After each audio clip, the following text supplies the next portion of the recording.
What's up, friends? This is Manni, and welcome to the starcitizen 4.3 patch. Currently released to the Evocati, but coming to the rest of the waves probably this weekend, from what I've read. So basically what we're having here is a PTU environment in a 5 to 600 mesh configuration.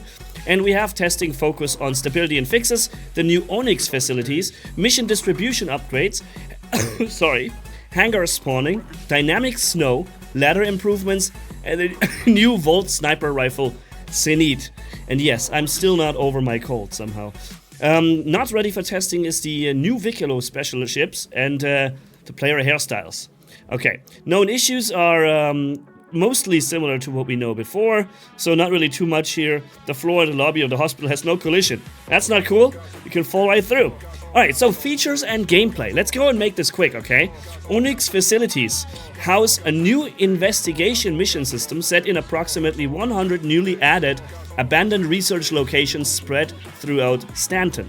While ASD has abandoned these facilities, players and mercenaries, NPCs alike, will be exploring these derelict associated sciences and development ASD installations to recover data, solve puzzles, and uncover the mysteries within these hazardous environments. With the release of 4.3, the first two wings will be available, with a third and concluding chapter to this part of the region crisis arriving the following month in 4.3.1. So, initial facility access. Arkin Maller is a new mission giver for us from the Hawkrow agency. Tasks us with venturing into these new abandoned ASD Onyx facilities, recovering whatever research data still exists, and uncovering the true extent of ASD's experimental into the region crisis.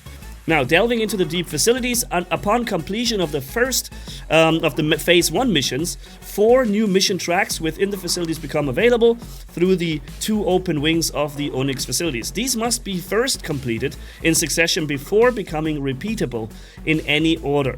And the 4 different types are retrieve energy anomaly data, retrieve security data, retrieve seismic data, and retrieve power usage data. Okay, similar to other events that we have come to know so far. Once you complete the initial one, you get more access to the rest. By the way, as soon as possible, I'll also be making video content about this and keep bringing you visuals to what I'm telling you now.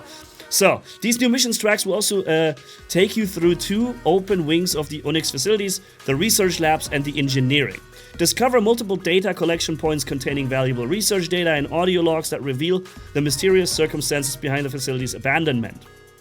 It's interesting that they have been able to code and program all of this so relatively quickly, while we were busy getting, really in trouble with the current event that was barely working at all. Maybe a little more focus on solving those issues would have been appreciated, but nonetheless, we also like new missions, of course. Engineering. Navigate hazardous power systems and radiation zones while demonstrating careful environmental awareness and planning. How can I read English faster than German? I don't know. Mission distribution tech updates. Mission distribution tech upgrades in 4.3 include an updated way of directing players around locations for missions that are unlimited, such as hauling Vicolo and the new Onyx location missions. This system should greatly improve location spreading when many players are attempting the same mission. Yeah, this used to be a problem in one of the earlier versions of the collect and recover missions. Then we have the new Volt laser sniper Zenith. Introducing a powerful new weapon that combines the raw punch of a charged sniper shot with the rapid-fire precision of a marksman rifle. The Zenith rifle's ability is to automatically charge when held, gives you more flexibility. In the battlefield, at the cost of being audible to possible hostiles, the Zenith comes with the first optic with a built-in charge and a heat tracker. Wow, it's a heat, okay, nice. As managing heat is crucial and overheating renders the weapon temporarily inoperable. Oh, it's a heat tracker for your own weapon. It's not like a thermal scope. Ah, gotcha. Alright. Players can test out the Zenith rifle in single weapon elimination, so feedback can be easily provided. The damage is 42.5 per shot, at least the regular shot. Projectile velocity is 700 meters per second. Aim down sight time 0.32. Recoil is low. Optics either 4 times or 8 times. And a charge has heat tracker inside. And the RPM rounds per minute about 500 if you just hammer it through, I guess, and max size is 22.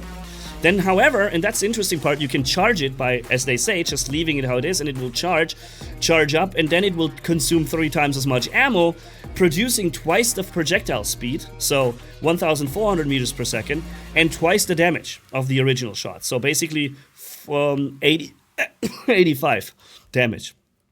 Also, remember when I've made a video about the Volt shotgun? I knocked the guy over every time I hit him. That was apparently an issue that was now fixed. And knockdowns should not be happening from the shotgun.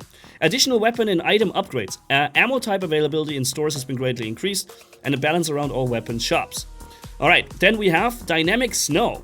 One of the last things here, introducing Dynamic Snow to select locations where snow already exists, leveraging the same environmental system that power Dynamic Rain.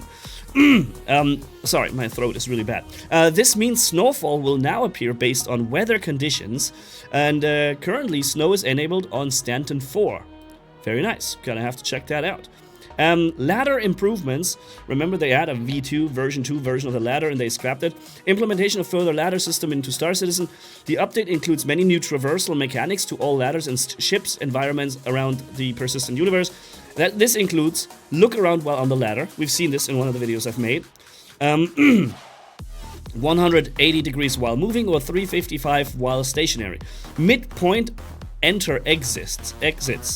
Okay. Being able to jump off ladders while looking in a direction. Yep, that works. Tested it. Leaning used to dodge debris function. So, okay. You can lean on the ladder now. Wow, my voice is completely given up. Thankfully, we're at the end of this. Collision, example given, other actors on the ladder, so you can no longer get up when somebody else is trying to get down. And then the FPS camera required to enter angle. Alright, so you can't do that in third person. Ladder exit is crouch small spaces. Into crouch small spaces, you can do that now. Okay, I hope it helps the Starfarer, for instance, that you, when you go the short way to the cockpit, that you don't constantly grab the ladder while walking by. Because that was a little annoying. Yo, so this is the update. I'll provide you with visual gameplay as soon as I can. Thank you guys for watching, and I wish you a wonderful weekend. Don't forget to like, comment, and subscribe if you want to stay tuned on more Star Citizen content. Manni signing off, recovering his voice. Bye-bye.